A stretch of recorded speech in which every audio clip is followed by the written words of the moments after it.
everyone, welcome to my channel. In this video, we're going to see about the 18th module of the ISS, the S3S4 truss segment.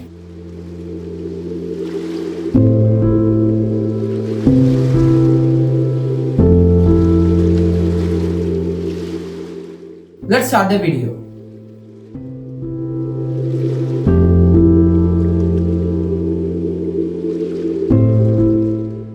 The ISS S3S4 truss segment is like the chassis of a race car, providing a strong framework that supports vital components while ensuring everything stays balanced and operational.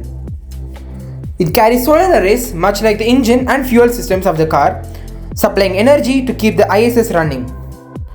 We have already discussed the P6, S0, S1, P1, P3, P4 and P5 trusses.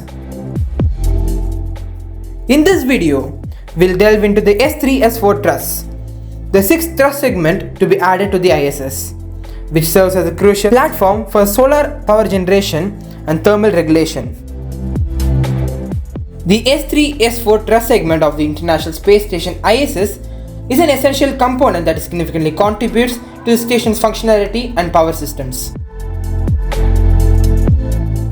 Positioned on the starboard side of the S1 truss, the S3S4 serves as a robust structural framework that not only supports its own weight but also bears the load of critical equipment and solar arrays.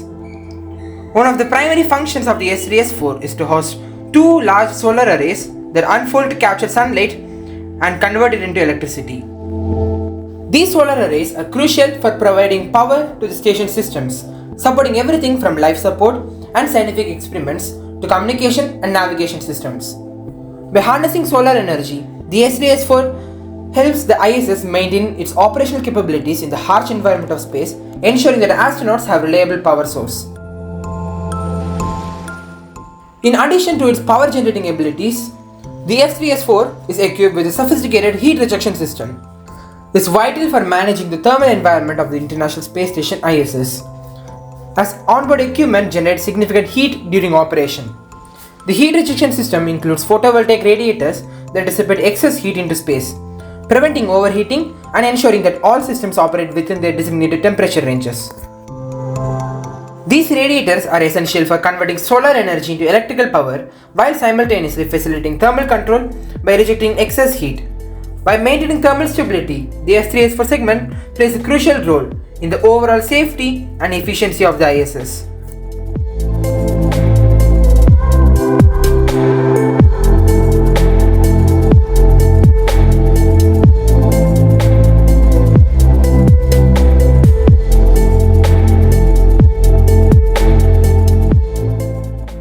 The manufacturing of the S3S4 truss segment of the International Space Station ISS involves a collaborative effort among several key organizations, including NASA, Lockheed Martin, and Boeing.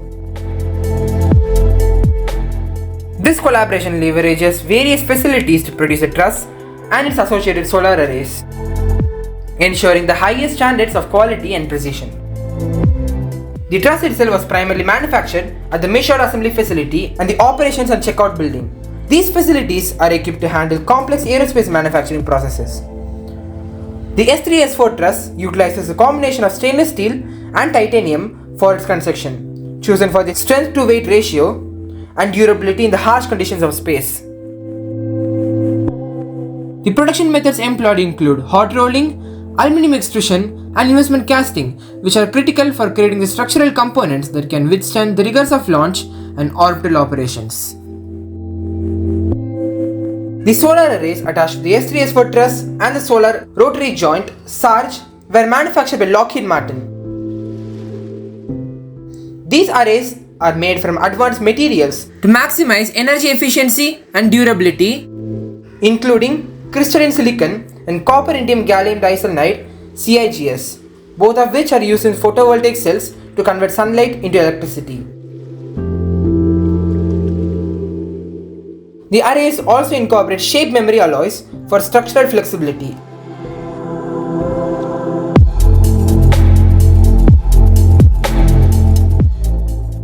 The photovoltaic assembly process is essential for ensuring that the solar arrays operate efficiently in space.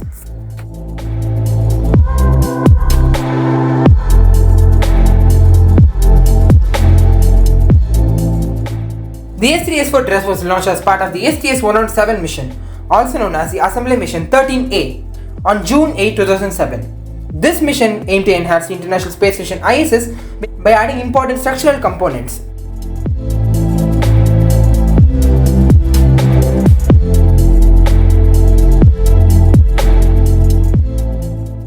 Before the launch, the Space Shuttle Atlantis was transported to the Vehicle Assembly Building VAB on February 7, 2007, where it was mated to the external fuel tank and solid rocket boosters.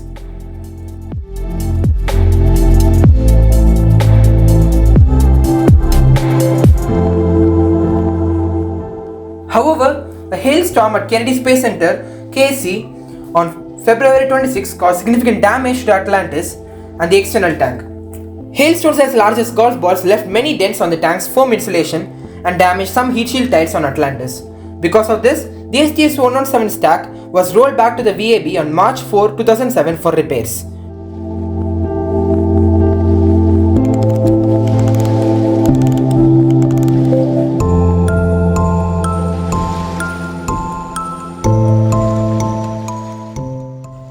After fixing the damage, Atlantis was rolled back out to Launchpad 39A on May 15, 2007.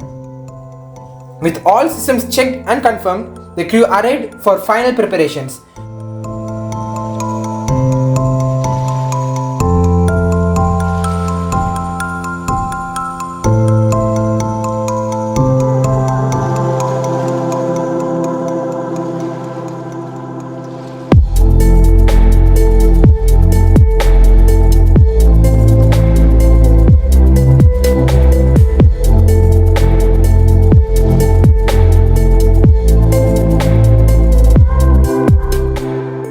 Finally, on June 8 at 23:38 UTC, Atlantis lifted off from Launchpad 39A. The crew of STS-107 launched on June 8, 2007 consisted of a diverse team of experienced astronauts, each bringing unique skills to the mission. The commander, Frederick W. Sturko, was on his third spaceflight, while pilot Lee J. Archambault flew for the first time. Mission specialist Patrick G. Forrester, also on a second flight, was joined by first-time flyers Steve R. Swanson, John D. Olivas, and Clayton Anderson. James F. Rayleigh on his third and final spaceflight rounded out the team. The primary payload of STS-107 was the S3S4 TRUSS segment. Weighing approximately 16,183 kilograms, the TRUSS segment was critical for expanding the ISS structure, allowing for the addition of solar arrays and other essential systems. Other notable payloads included the Orbital Docking System and the Assembly Power Converter Unit (APCU), which played vital roles in the station's power distribution and docking capabilities.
After reaching orbit on June 9, 2007, the crew of Space Shuttle Atlantis began a survey of the shuttle's thermal protection system, TPS.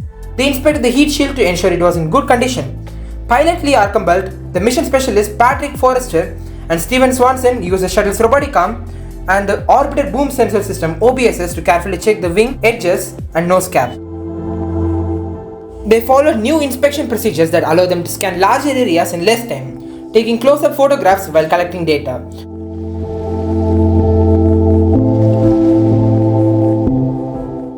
On June 10, before docking with the International Space Station ISS, Commander Rick Sturko performed a maneuver known as the Rendezvous Pitch Maneuver (RPM). This backflip allowed crew members on the ISS to take high-resolution photos of the shuttle's heat shield tiles from below.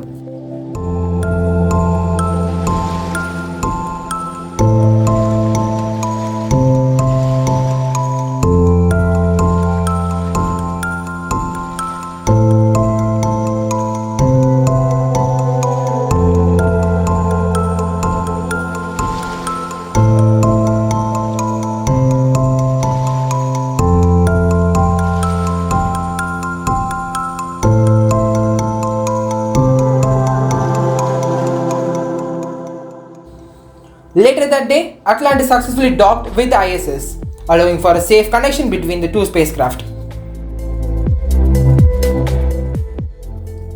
After docking, the crew of Space Shuttle Atlantis began preparations for the integration of the S3S4 truss segments with the International Space Station ISS. The mission specialists, Rayleigh and Olivas, coordinated the transfer of the S3S4 truss using the Shuttle Remote Manipulated System (SRMS) or Canadarm to lift the truss from Atlantis' payload bay.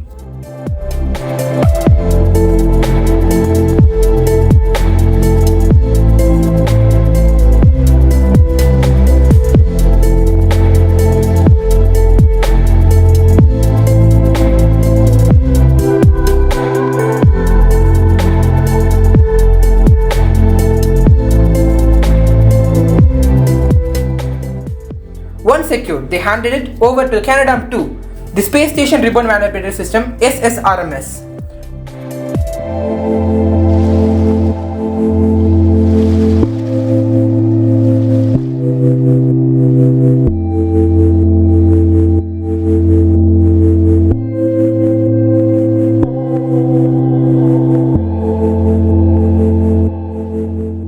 Canadarm2 successfully maneuvered the truss into position and mechanically attached it to the outboard end of the S1 truss. With the truss in place, the astronauts prepare for the first extravehicular activity (EVA).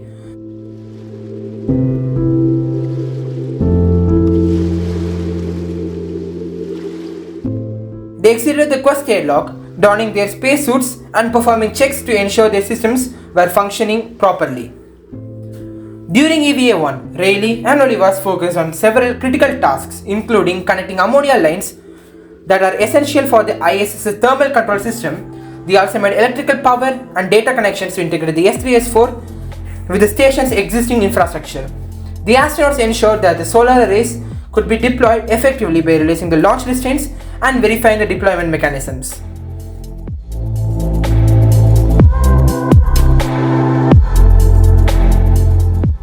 The focus shifted to the deployment of the S3S4 solar arrays, which was a big success for the International Space Station ISS. Before the crew woke up, the station's controllers began unfurling the solar arrays attached to the S3S4 truss. Once the crew was awake, they took over, carefully unfolding one wing at a time. They paused between each stage to let sunlight warm the solar array panels, preventing the thin panels from sticking together. The crew finished unfolding the first wing at 11:29 am CDT and the second wing at 12:58 pm CDT. This deployment was crucial as it added a significant power to the ISS. However, there were some problems with the ISS's electrically driven gyroscopes, which help control the station's position without using propulsion. These issues were caused by a problem with the Russian navigation computer. When the flight controllers tried to switch attitude control from the shuttle's computers to the ISS computers, the navigation computers wouldn't allow it, leading to a forced reboot of the main Russian control computer. This reboot triggered an alarm for both crew and ground controllers. By the end of the day, the issues seemed to be resolved and the station's gyroscopes took over control shortly after 8 pm CDT. The crew also prepared the mobile transporter for the next day's spacewalk. Throughout the troubleshooting, the shuttle and station remained safe, showing the effectiveness of the crew and the resilience of the ISS systems. After EVA-1, the crew began preparing for the second spacewalk. Mission specialists worked to get ready for their tasks, focusing on critical operations to prepare the solar array's alpha rotary joint (SARJ) for rotation. During the spacewalk, they faced unexpected challenges with Sarge's motor control circuits, which complicated their efforts. Despite these issues, they removed all the necessary launch locks and made significant progress. However, they were unable to finish all planned tasks, leaving one lock in place for safety. In the following days, the crew had some well-deserved downtime, preparing for the shuttle's undocking from the station.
When the day for undocking arrived, the crew worked diligently to power up shuttle systems and prepare for the separation from the ISS.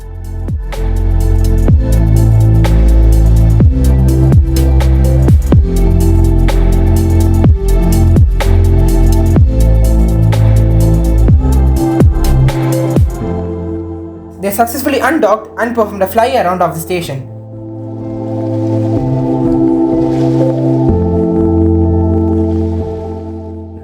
Capturing images of both spacecrafts as they moved apart.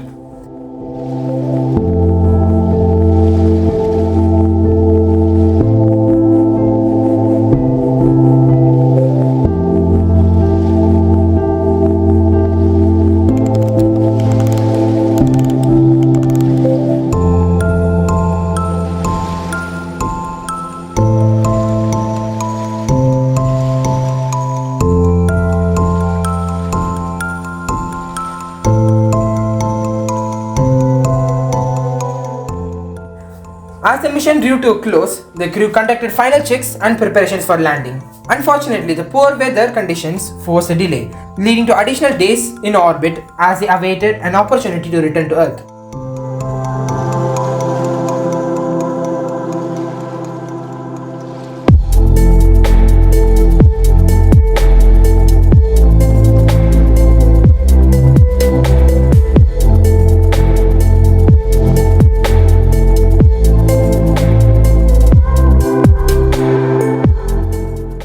Eventually, conditions improved and the crew made their final descent. Atlantis landed safely, concluding a successful mission that contributed significantly to the construction and maintenance of the International Space Station ISS.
The S3S4 truss structure of the International Space Station is vital for its operations, providing support for solar energy collection, thermal management, and the mobility of various components.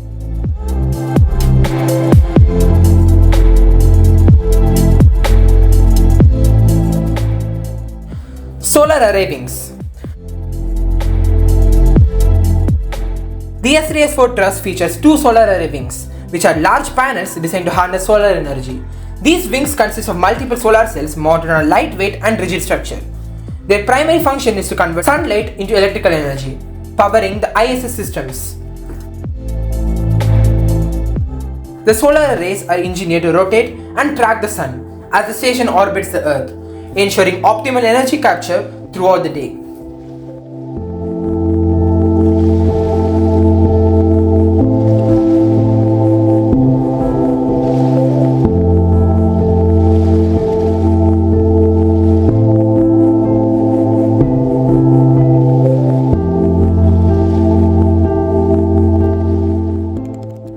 Umbilical mechanism assemblies.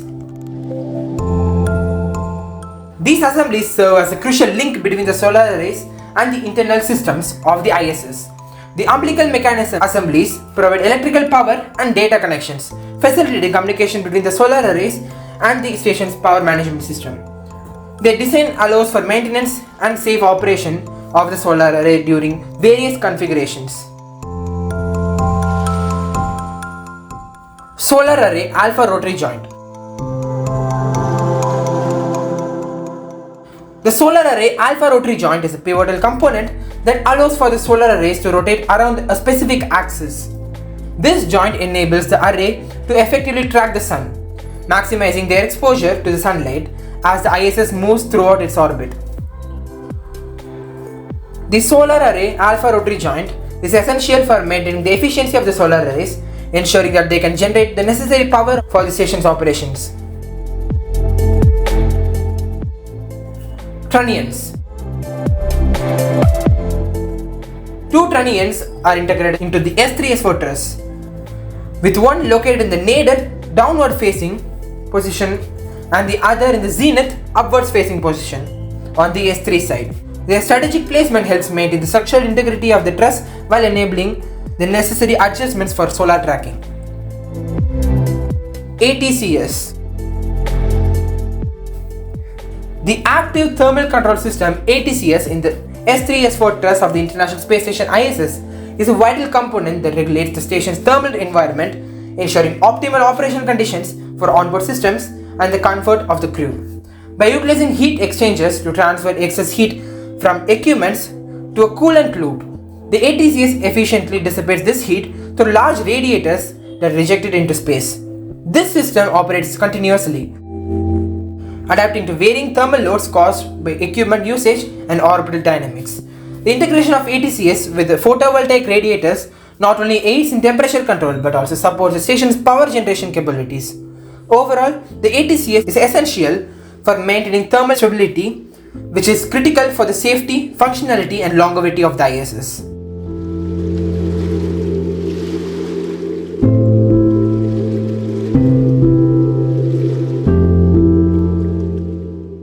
The S3S4 truss of the International Space Station ISS is a crucial structural component measuring 13.8 meters, 45 feet in length, which allows for effective attachment of solar arrays and radiators.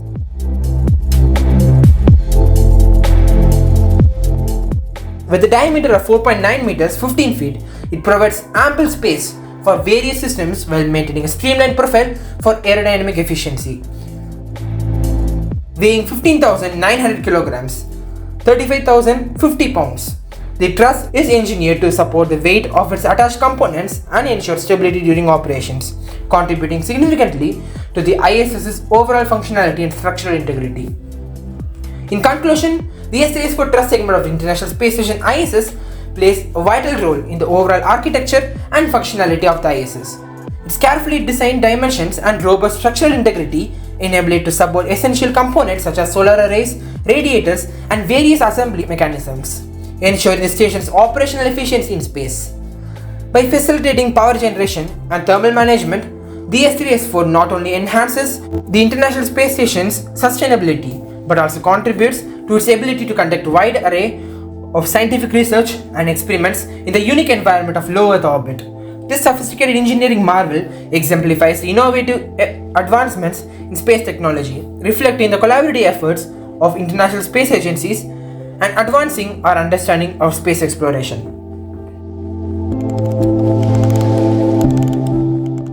I hope this video on the S3S4 truss was interesting and informative. We'll meet in the next video with another interesting module. Take care. Bye.